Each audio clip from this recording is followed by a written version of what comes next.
Bueno, Dios bendiga a todos alumnos. Esta es la clase de hoy. Nos toca ver el capítulo, la segunda parte del capítulo 5, ¿verdad? Ya habíamos visto la primera parte, una serie de reyes en el reino de Judá que estaban dentro de una titulación, y hoy vamos a ver los reyes del reino sobreviviente, que es el reino o los reyes que experimentaron la invasión de Babilonia a a las tribus de Judá y Benjamín. Entonces vamos avanzando. Reyes del reino sobreviviente. Tenemos a Ezequías, un rey justo. Ezequías, un rey justo. Tenemos a Manasés, un rey pecador. Tenemos a Josías, el niño rey. Y veremos los últimos reyes de Judá: Joacás, Joaquín, Joacín, Sedequías y al profeta Jeremías, y los últimos reyes. Últimos reyes pues que pudieron experimentar la invasión y que tuvieron la mala experiencia de ser llevados cautivos y de ser pues oprimidos o subyugados por el imperio de Nabucodonosor en ese momento. Entramos entonces a ver a los reyes. Ezequías, un rey justo. Eso usted lo puede encontrar en el segundo libro de Reyes, de los capítulos 18 al 20. Segundo libro de Crónicas, también capítulo 29 al 32. Ezequías era el hijo de Acaz, pero no siguió el ejemplo de su malvado padre. Hermana Yesenia, creo que tiene su micrófono encendido. Entonces Ezequías no siguió el ejemplo de su malvado padre y fue un hombre diferente. Judá regresa al Señor. Ezequías comenzó su reinado en el año 716 antes de Cristo, y ya para ese momento Asiria había conquistado el reino del norte 6 años antes. Yo quiero que usted pueda contemplar las consecuencias graves de abandonar el pacto de Dios, las consecuencias terribles de oponerse a la voluntad de Dios, de rebelarse a la palabra del Señor y a su trato. Tanto el reino del norte como el reino del sur pecaron de tal manera que el único remedio que había para Dios era permitir que aquellas naciones enemigas de Israel y poderosas pues los conquistaran y los llevaran en cautiverio, para así poder purgar el pecado insistente de Israel. Porque hay una cosa importante que comprender: Israel es y fue un pueblo difícil de enyugar, un pueblo testarudo, un pueblo opuesto, y siempre tuvo la tendencia a adorar otros ídolos. Al parecer, esa tendencia viene desde que estuvieron en Egipto. Desde que estuvieron en Egipto, los israelitas siempre tuvieron la tendencia. Recuerde que cuando Moisés subió a la montaña, ellos construyeron el becerro de oro. Entonces esa fue una tendencia que estaba siempre en la sangre, en el espíritu hebreo, en el alma judía. Siempre había esa tendencia. Aunque Dios luchó de mil formas, les demostró todo su poder, les demostró cosas que nadie sobre la tierra las ha experimentado, para poder transformar el pensamiento hebreo, la inclinación hebrea hacia la adoración a una deidad, y no fue así. Realmente Israel necesitaba una transformación espiritual, pero no a través de la ley, sino a través del nuevo nacimiento operado por el Espíritu Santo en el corazón de los hombres. Entonces, Ezequías comienza su reinado en el año 716 a.C. Asiria, en el reino del norte, ya había comenzado, ya tenía 6 años de haber invadido, o sea, en el 722 a.C. El reino del norte, recuerde que lo comprendían 10 tribus y estaba gobernado por la dinastía de Jeroboam. Y el reino del sur comprendía 2 tribus, la tribu de Judá y la tribu de Benjamín, y estaba gobernada por la dinastía de David. Entonces la caída del reino del norte fue un golpe para Judá. Asiria mató a miles de judíos en el norte y otros fueron cautivos y dispersados por toda Persia. Ezequías sabía que este era un castigo de Dios a Israel por quebrantar sus mandamientos. Entonces él puso su fe en el Señor y buscó la forma de hacer regresar a los caminos de Dios a la gente de Judá. El arrepentimiento de ellos demoró el juicio que Dios les había anunciado.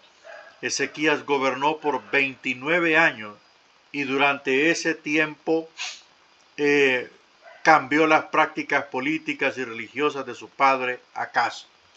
O sea que Ezequías trajo una reconversión de la fe judía y el pueblo de Dios fue avivado y se acercó nuevamente a Dios.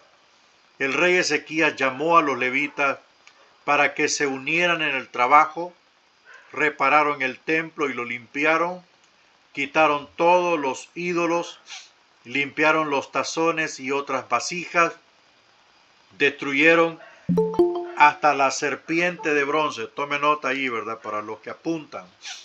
Destruyeron hasta la serpiente de bronce que Moisés usó en el desierto, según Números 21, 4 al 9. Algunas personas ya la estaban adorando como un ídolo. Ezequías guió al pueblo a llevar sacrificios al templo y tuvieron un gran tiempo de adoración y alabanzas. El rey mandó mensajes al pueblo de Israel. Algunos de los israelitas habían quedado dispersos en el norte. Los invitó y también a toda Judá para celebrar la fiesta de la Pascua. Numerosas personas llegaron al templo. Había mucho júbilo en Jerusalén, pues una celebración de esta clase no se había llevado a cabo desde los tiempos de Salomón. Bueno, hay cosas importantes que podemos mencionar del ejemplo del rey, y una de ellas es que el líder es la conexión, el líder espiritual es la conexión entre el pueblo y Dios. Hacia donde el líder sea dirigido, hacia donde el líder decida ir, allí irá el pueblo. Ezequías era un rey que tenía espiritualidad. Era un rey que tenía temor de Dios. Temblaba la palabra de Dios. Y esto hizo que su acercamiento a Dios también arrastró al pueblo para que ellos también se acercasen en adoración al Señor. Trajo avivamiento el rey, trajo una reforma el rey, rompió con los esquemas antibíblicos, impíos y descarriados de su papá. Se volvió a Dios en temor y temblor, de tal forma que el rey obtuvo el favor del Señor. Veamos segundo libro de Reyes 18:1 al 4. Usted lo puede ver allí en su libro. Y aconteció que en el tercer año de Oseas, hijo de Ela, rey de Israel, comenzó a reinar Ezequías, hijo de Acaz, rey de Judá. 25 años tenía él cuando comenzó a reinar, estaba muy joven. Y reinó en Jerusalén 29 años. Y el nombre de su madre era Abi, hija de Zacarías. Hizo lo recto ante los ojos de Jehová, conforme a todas las cosas que había hecho David su padre, o sea, David su antecesor. Él quitó los lugares altos y quebró las imágenes y destruyó las imágenes de acera e hizo pedazos la serpiente de bronce que había hecho Moisés, porque hasta entonces le quemaban incienso los hijos de Israel, y le llamó por nombre Neustán. Seguimos viendo los párrafos. En Jehová Dios de Israel puso su esperanza. Ni después ni antes de él hubo otro como él entre todos los reyes de Judá.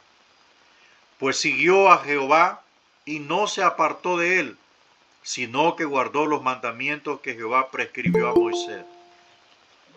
Y Jehová estaba con él, y a donde quiera que iba prosperaba. Él se rebeló contra el rey de Asiria y no le sirvió. Hirió también a los filisteos hasta Gaza, y sus términos desde las torres de los atalayas hasta la ciudad fortificada. Entonces vemos acá que este rey tenía un corazón inclinado al Señor. Es importante entender esto. Conforme sea el acercamiento del líder de Dios al Señor, así atraerá al pueblo a la presencia de Dios. La administración y gobierno de Ezequías trajo bendición al pueblo. Mientras duró el reinado de Ezequías, el pueblo caminó en los pactos o en el pacto del Señor. Caminó en las leyes de Dios. Destruyó los lugares altos. ¿Cuáles son los lugares altos? Son los lugares en los cerros y montañas donde se erigían o se construían altares en memoria o en honor a los dioses. Esto es Acera y otros más. Los hombres impíos de Israel que estaban descarriados se iban a las montañas y buscaban los árboles más frondosos y al pie del árbol construían su altar para adorar a los ídolos. Ídolos que nada pueden hacer. Ídolos que no oyen, que no ven, que no hablan y que no entienden. Esa era la condición espiritual de muchas personas en los días de Acaz, el padre de Ezequías.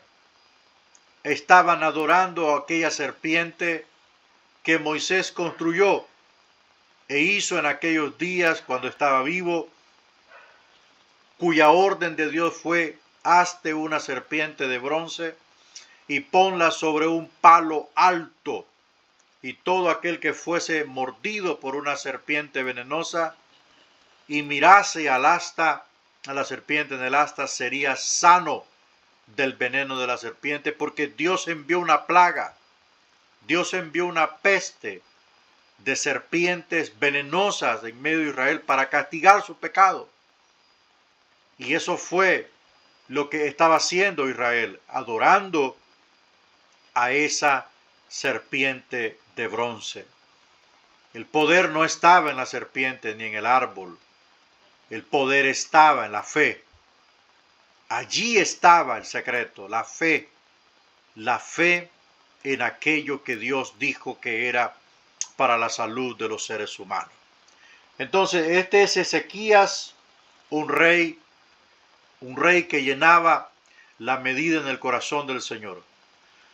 Ahora veamos, Dios salva a Judá. Eso está en Segunda de Reyes 19, 20 al 36.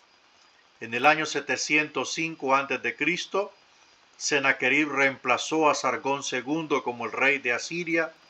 Había entonces muchas rebeliones dentro de ese reino, y en el 701 Sennacherib marchó con su ejército por la Palestina para detener las rebeliones.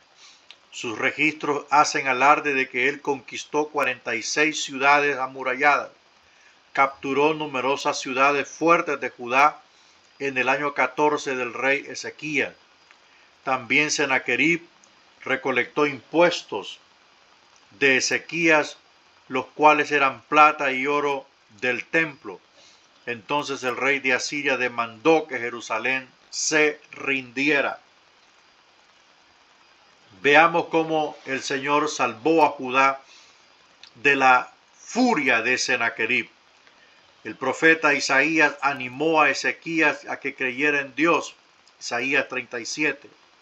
Los líderes y el pueblo oraron, y Dios mandó a un ángel que mató a 185,000 soldados y líderes en el campo asirio. Sennacherib regresó a su país avergonzado, y pronto algunos de sus propios hijos lo mataron. Bueno, esta historia de la afrenta de Sennacherib contra Ezequías, cuando envía a su portavoz, el Rabsacés, y ofende al Señor, ofende la ley, ofende al pueblo de Dios y hace una serie de desafíos abiertos. Esto provocó el poder de Dios. Dios estaba con Ezequías. Dios estaba con él. Y Isaías le habló al rey y le dijo que Dios daría respuesta. Y el Señor envió un ángel para pelear por su pueblo. Y 185,000 soldados, o sea, el ejército era inmenso. Era inmenso el ejército. 185,000 soldados, junto con sus capitanes y generales, fueron asesinados por un solo ángel, porque Dios estaba con el rey.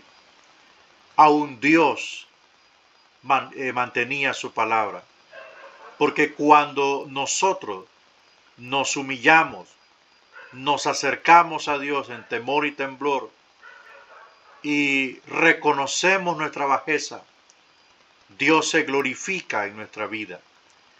Dios escuchará nuestras oraciones. Dios suplirá nuestras necesidades y Dios peleará por nosotros.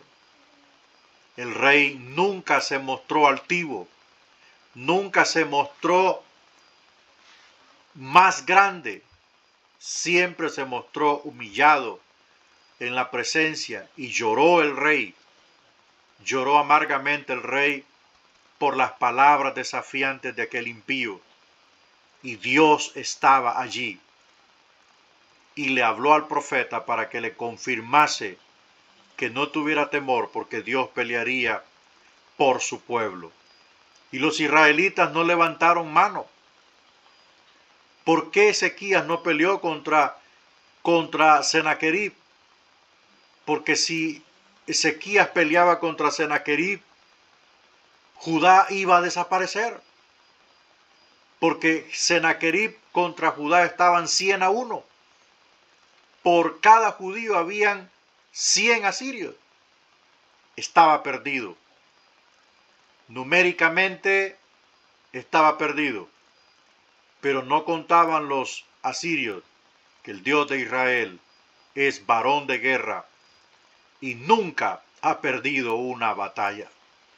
Nunca nos mostremos altivos delante de Dios. Nunca nos atrevamos a darle órdenes a Dios. Nunca nos atrevamos a negociar con Dios.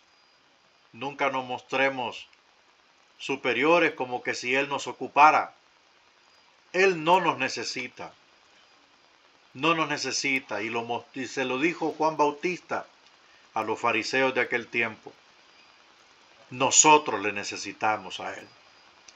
Entonces aprendamos de Ezequías que en medio de la dificultad, en medio del problema, en medio de la amenaza de muerte, confió en Dios y Dios le respondió.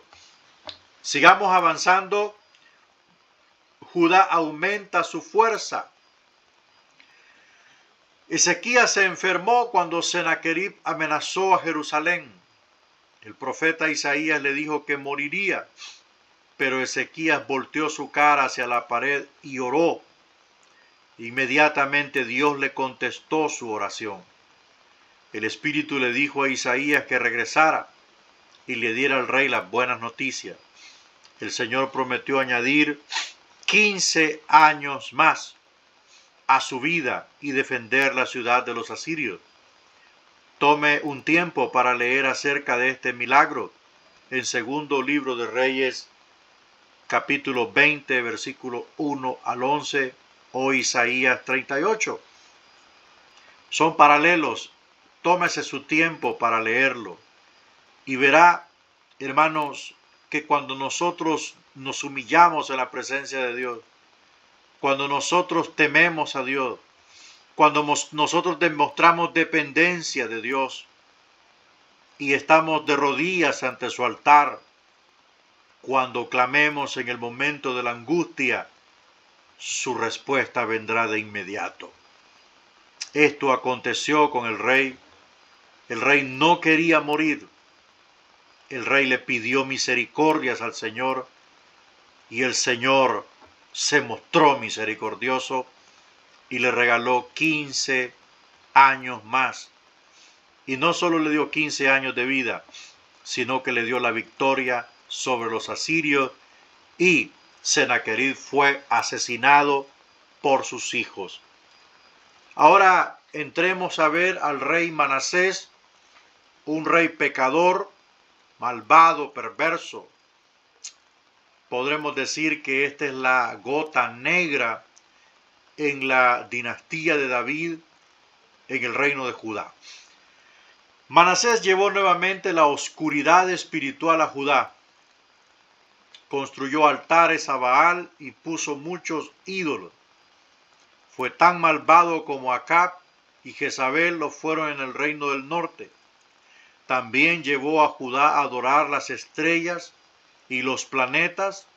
Introdujo además la adoración al malévolo dios amonita Moloc. Sacrificó niños a este dios en el valle de Hinnom, el valle de fuego, como otros le llamaban. Entonces aquí hay una paradoja completa, ¿no? Con Ezequías, un rey espiritual, un rey devoto, un rey adorador al Señor, el pueblo va detrás de él, pero cuando llega Manasés al trono, las cosas cambian. Vuelve a caer Israel, vuelve a pecar Israel, y la situación se vuelve terrible, porque cuando el hombre se aparta de Dios, es una completa desgracia. Volvemos a repetir, hacia donde el líder diga que hay que ir, irán todos. Por eso el líder debe de ser guiado por el Espíritu de Dios. Por eso el pastor debe de ser guiado por el Espíritu de Dios. No por sus propios intereses personales, no por lo que él crea, sino porque el Espíritu de Dios lo guíe. y el mejor lugar hacia donde lo va a guiar es hacia Él mismo. Y mientras esté cerca de Dios, mientras esté humillado en la presencia de Dios y lleve a su pueblo a esa misma presencia, Dios se va a glorificar, Dios se va a manifestar, Dios va a repartir ministerios, Dios va a entregar dones a su pueblo, Dios hará maravillas en medio de su pueblo y la iglesia prevalecerá, prevalecerá, porque iglesia que busca, pastor que busca al Señor, prevalecerá. Así el diablo se levante como se levante, prevalecerá. Y siempre será guiado por el Señor, porque ese pastor permanece en búsqueda del Señor. Este rey Manasés era un rey impío, pervertido, descarriado. Veamos acá un poco de información. Eso no está en su libro. Esto es un añadido para que usted pueda ver en qué consta el culto a Moloc. En ocasiones los brazos estaban articulados de manera que los niños que servían de sacrificio se depositaban en las manos de la estatua, que por medio de unas cadenas se levantaban hasta la boca, introduciendo a la víctima dentro del vientre incandescente del ídolo. Los sacrificios preferidos por Moloc eran los niños, especialmente los bebés. O sea, esa era la forma en que se le rendía culto a Moloc en el valle de Hinnom, o el valle de los hijos de Hinnom, donde estaba este dios. Y en muchas ocasiones ese valle estaba siempre encendido, siempre había fuego humeante en ese valle, y allí era donde llevaban los niños y se los entregaban a esta deidad maligna, y cuando eran introducidos por la boca caían en el estómago y ahí estaba ardiendo en fuego el estómago de esta estatua. Dios condenó el culto a Moloc. Dios condenó este culto por razón de que llevó al extremo el pecado de Israel. No solamente se apartaron del pacto, no solamente ignoraron a Dios, sino que pusieron afrenta sobre su propia descendencia, haciéndolos pasar por el fuego. Habían otros sacrificios que los hacían caminar sobre brasas ardientes para honrar a la deidad. Israel, hermanos, difícilmente era un pueblo de obediencia, sino que al contrario era un pueblo difícil de enyugar. Bueno, veamos la muerte de Isaías, el profeta, a manos de Manasés.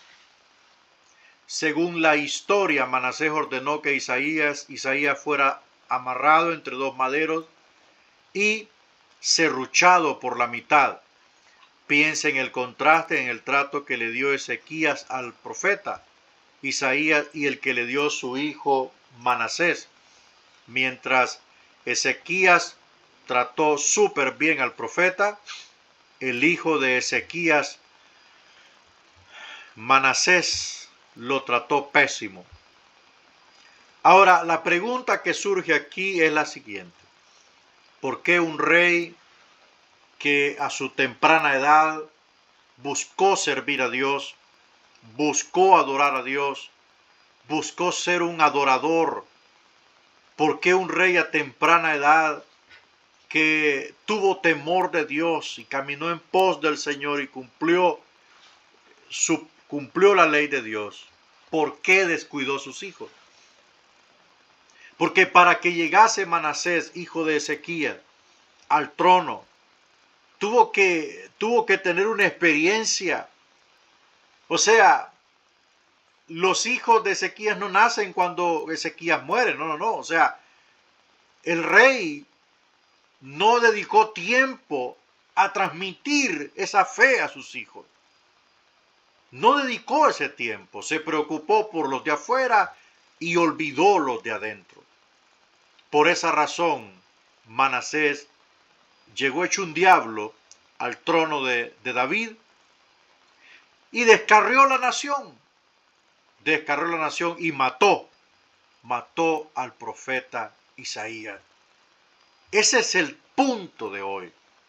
Los profetas del Antiguo Testamento estaban colmados de enemigos, porque ponían el dedo en la llaga con su mensaje, mientras otros aplaudían la tibia fe y condición espiritual de los líderes religiosos de Israel, mientras otros daban el ok a este tipo de fe mediocre y media impía. Los profetas del Señor llamaban al pueblo al arrepentimiento, llamaban al pueblo a convertirse, y por eso tenían enemigos. Todo lo contrario a los profetas de hoy. Los profetas de hoy no tienen enemigos. Están saturados de amigos, porque su mensaje no confronta a nadie. Su mensaje es tolerante, es incluyente, es permisivo, es pasivo y acomodado. Están más de acuerdo con la ideología liberal del hombre que con la doctrina de la palabra de Dios. No predican en base a los fundamentos bíblicos, predican en base a remas que otros ya gastaron y que otros ya dijeron. ¿Dónde está entonces el ministerio profético?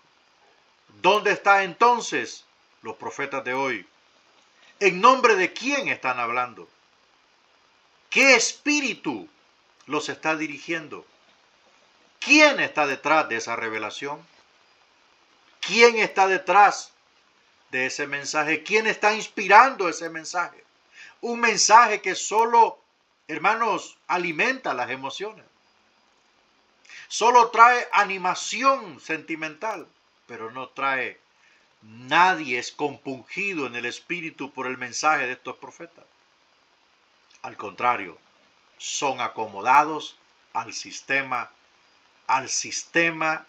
de este tiempo. Entonces es así como Manasés asesinó al profeta Isaías. Ahora veamos la otra historia de este hombre. Manasés se arrepiente, usted lo puede ver en 2 de Crónicas 33, 12 al 2. Más tarde Asiria atacó de nuevo a Judá en días de Manasés, ¿verdad? Los asirios capturaron a Manasés y lo llevaron encadenado a Babilonia, donde se arrepintió y oró a Dios. Dios escuchó a Manasés y tuvo piedad de él y lo regresó a Jerusalén. Bueno, con este asunto no se puede discutir nada. No se puede dar una explicación ni teológica, ni dogmática, ni doctrinal. Simple y sencillamente es un acto soberano de la multiforme gracia y misericordia de Dios. Dios lo quiso perdonar, Dios lo quiso escuchar y Dios le quiso dar una segunda oportunidad. Manasés merecía de todo, pero lo único que puede detener el juicio es el arrepentimiento, y eso es parte de la justicia perfecta de Dios. Entonces Manasés quitó los ídolos y sus altares del templo, reconstruyó el altar del Señor. Manasés ordenó que todo el pueblo sirviera al Señor. La sorpresa más grande para Isaías en el cielo quizás sea ver a Manasés allí. Este rey fue un gran ejemplo de la misericordia de Dios. Su vida nos enseña que Dios perdona a cualquiera que se arrepiente, hasta el peor pecador. Bueno, en su momento Isaías lo dijo, ¿verdad? Si tus pecados fueran rojos como el carmesí, vendrán a ser blancos como blanca lana. O sea, eso es un acto de la misericordia de Dios. Nadie puede decir este será condenado, este va a ser enjuiciado. No, no, no, porque Dios tiene la última palabra en la vida de los seres humanos, siempre y cuando se arrepienta. Siempre y cuando se arrepienta. Veamos a Josías, el niño rey. La gente de Judá mató a los oficiales que asesinaron al rey Amón. Nombraron a Josías, hijo de Amón, como rey. Y este fue el último rey que guió a Judá a un avivamiento espiritual. Apúntelo ahí, ¿verdad? Josías fue el último rey en provocar un avivamiento, una reconversión. Josías fue el último. El reino de Asiria se debilitó cuando su rey Asurbanipal murió en el año 633 a.C. Babilonia y Media se unieron y fueron los poderes más fuertes en la media luna fértil, o sea, Israel. Entonces, en el año 612 a.C., estas dos naciones destruyeron a Nínive, capital de Asiria. Este fue un gran evento en la historia del mundo. O sea, los babilonios y los medos se unieron y atacaron la capital del reino de Asiria. Suprimieron el poder político mundial de ese momento y esa fusión de reinos tomaron el control de Tierra Santa.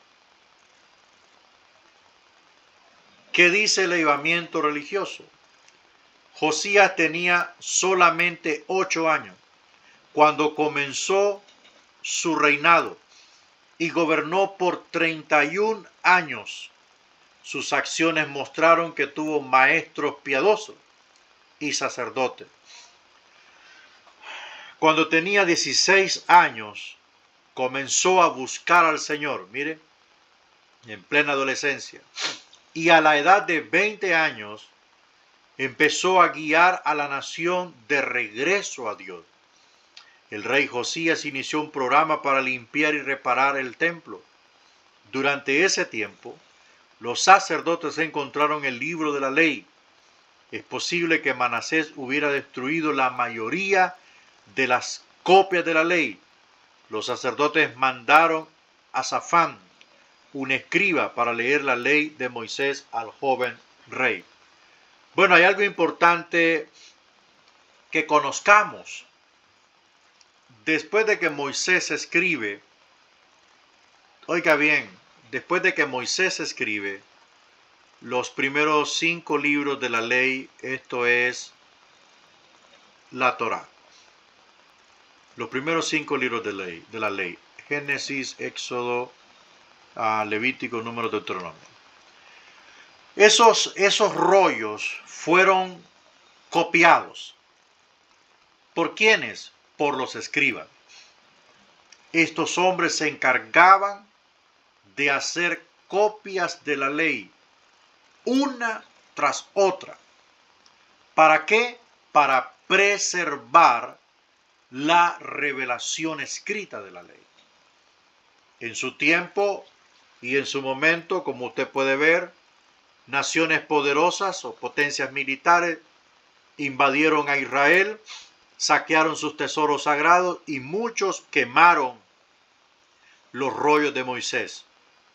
Pero ¿qué pasó? Copias exactas fueron hechas para preservar la palabra de Yahweh. Es así como el rey en ese momento encuentra una copia de la ley de Moisés y pide que se la lean. Al escuchar la lectura de la ley, afectó al rey Josías profundamente. Se dio cuenta cómo se había hecho de pecador a Judá. El rey se desgarró las vestiduras como señal de arrepentimiento y después le pidió a Hilcías, el sacerdote, que buscara de Dios. Hilcías mandó por Hulda, una profetisa, y ella advirtió al rey que vendría un juicio.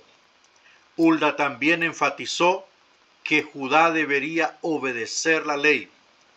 Josías oró y se lamentó frente al Señor. En respuesta, Dios le prometió a Josías que daría paz durante el tiempo de la vida del rey. Como resultado, el juicio se retrasó porque el rey y el pueblo buscaron a Dios. Josías dirigió al pueblo para celebrar la Pascua de una manera tan grandiosa como nunca antes se había hecho. En ese tiempo los sacerdotes leyeron la ley al pueblo. Eso está registrado en segundo libro de las Crónicas 35, 1 al 19. Bueno, veamos los últimos reyes de Judá. Bueno, habíamos dicho que Josías fue el último rey que trajo avivamiento. Eso ayudó al pueblo a buscar a Dios. Eso ayudó al pueblo a encontrarse nuevamente con Dios. Pero siempre se levantó un rey que andaba, hermanos, fuera de orden. Veamos los últimos reyes de Judá. Joacás, después de la muerte de Josías, el pueblo nombró a su hijo Joacás como rey. Él tenía 23 años de edad y su nombre personal era Salum, pero su nombre de rey era Joacás. Después de 3 meses, en el 609 a.C., el rey Necao estaba regresando de Carquemis a Egipto y capturó a Joacás y en su lugar nombró a Eliaquim, el hermano de Joacás. Necao, era el rey de Egipto, faraón, le cambió el nombre por Joacim. Necao exigió impuestos y se llevó a Joacás para Egipto. Jeremías predijo esto. Veamos el texto de Jeremías 22, 10 al 12. Oh, lloréis al muerto, Josías, ni de él os condoláis. No lloréis al muerto, ni de él os condoláis.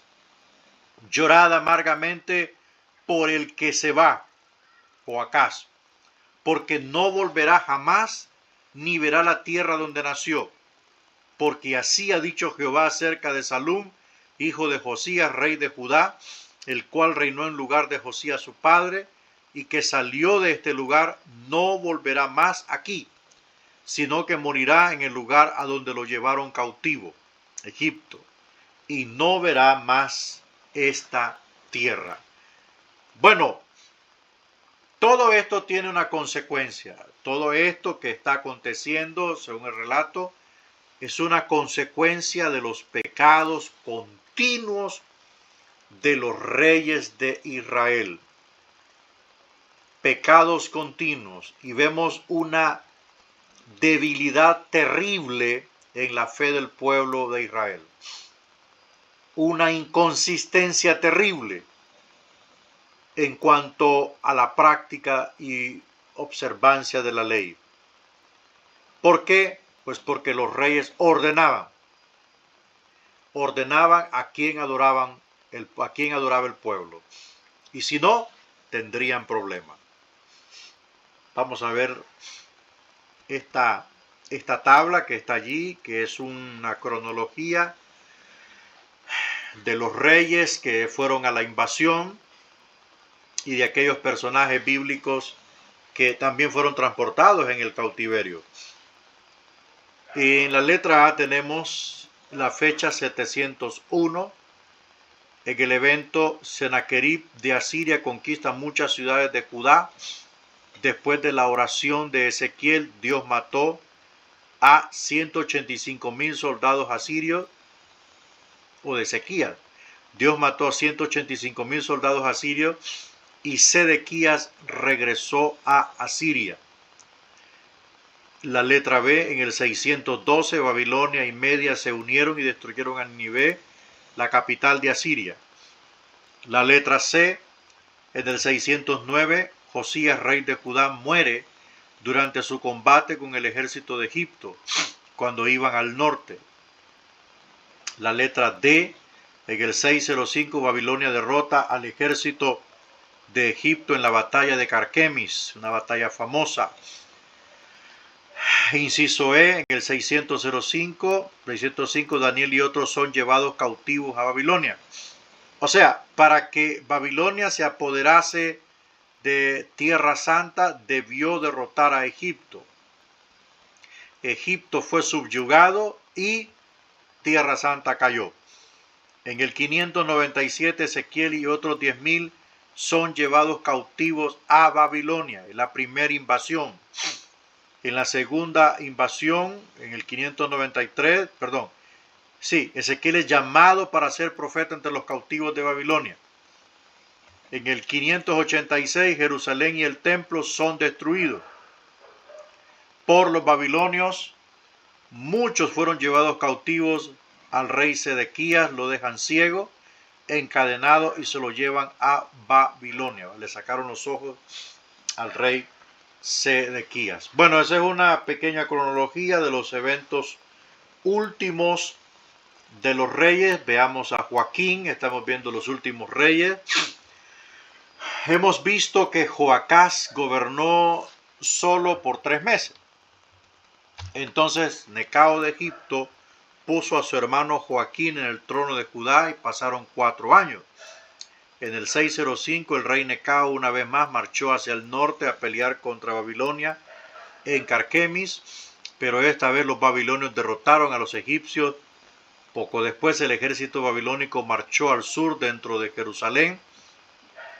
En el 605 Nabucodonosor, rey de Babilonia, tomó el tesoro del templo y también se llevó como prisioneros a uno de los mejores jóvenes. Entre ellos estaban Daniel y sus 3 amigos. Mire, para que usted tome nota, fue en el 605, en la primera invasión. Después de varios años, Babilonia y Egipto combatieron otra vez en el suroeste de Palestina. Ninguna nación pudo derrotar a la otra. Esto animó a Joaquín a rebelarse contra el rey de Babilonia en el 598, pero poco después fue asesinado. Su hijo Joacín llegó a ser el rey después de él. Vamos avanzando. Veamos al rey Joacín. En el 597 a.C., Nabucodonosor desplazó su ejército a Jerusalén. Joacín se rindió.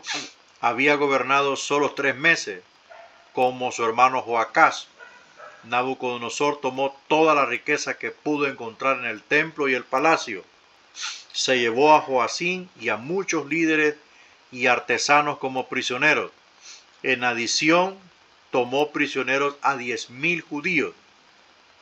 Ezequiel fue uno de los 10 cautivos llevados a Babilonia y se encontró allí con Daniel y los otros. Nabucodonosor escogió a Sedequías, el hijo menor de Josías, para que fuera rey, ¿verdad? Como quedó Judá, quedó como un protectorado de Babilonia, siempre con un gobernador. Bueno, seguimos viendo.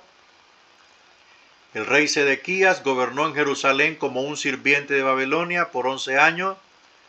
Estaba bajo presión constante para unirse a los egipcios en una rebelión o en un alzamiento contra Babilonia. Finalmente Sedequías consistió en este plan peligroso. Babilonia marchó en contra de Jerusalén por 3ª vez en el año 588 a.C. La ciudad fue finalmente capturada después de resistir al ejército babilónico por casi 2 años. En julio del 586, los soldados babilonios pasaron sobre el muro y tomaron todo lo que quisieron de la ciudad. El 14 de agosto del 586 a.C. quemaron el templo y la ciudad. Este fue el día más negro en la historia judía. El día más negro. ¿Por qué? Porque la esperanza de Israel, la base de la fe nacional, era el templo.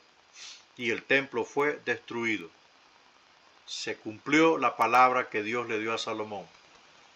porque si le dijo, si tú no andas en los caminos que anduvo tu padre, esta casa será desechada y puesta por vergüenza. Bueno, ahora miremos el ministerio de Jeremías con los últimos reyes. Jeremías sirvió como mensajero fiel de Dios, le advirtió a Judá por varias décadas. Durante el reinado de Joaquín, alguien quemó el rollo de las advertencias de Jeremías. Eso está en el capítulo 36 de Jeremías. De todos modos, Jeremías continuó su ministerio profético, profetizó que el templo sería destruido. Los judíos, en lugar de arrepentirse, querían matarlo, es lo que le estaba diciendo. Pero Dios protegió a su profeta a través de Ahicam, un líder político muy bien conocido. Jeremías 26. A lo largo de la última década de Judá, Jeremías le aconsejó al rey Sedequías que se sometiera a Babilonia. Entre la gente común, Jeremías sufrió mucho. Cuando les hacía advertencias, ellos lo perseguían. Y último, Jeremías les advirtió de su cautividad próxima. Iba a durar 70 años de desolación. Pero los falsos profetas dijeron que él estaba mintiendo y que los cautivos regresarían pronto a Jerusalén. Eso está en Jeremías 29, 1 al 23. Jeremías les escribió cartas a los que ya estaban cautivos en Babilonia. Les dijo que no les creyeran a los falsos profetas.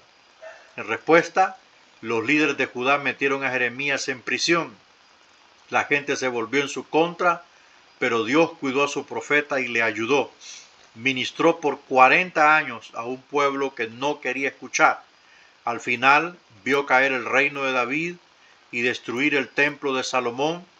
Este templo había sido el orgullo y la gloria de Israel por casi 400 años. El libro de las Lamentaciones describe cómo se sintió Jeremías al ver en ruinas a su amada Jerusalén. Ahí terminamos, amados, el capítulo 5. Siempre hay lecciones que sacar, ¿verdad? Y es peligroso, ¿verdad? Es peligroso